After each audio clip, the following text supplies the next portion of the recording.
Olá amigos, tudo bem?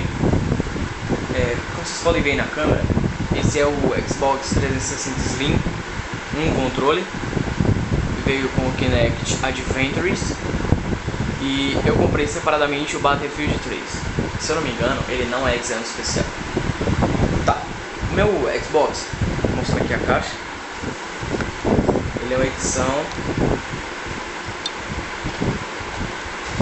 250 GB mais o Kinect, certo? Bom, gente, pra vocês verem.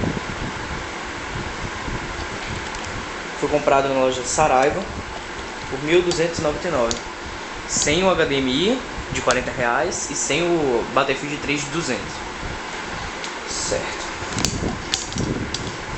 Brevemente eu estarei mostrando uma gameplay do Battlefield. Deixa eu mostrar o que veio nele, peraí.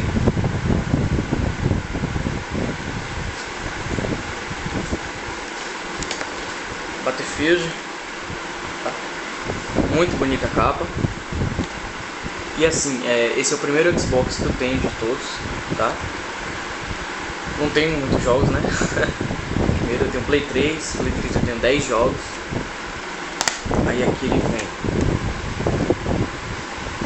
o emblema do Battlefield e aqui eu não sei o nome.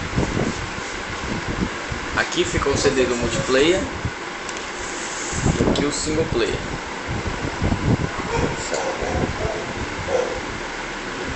Tá, pode passar.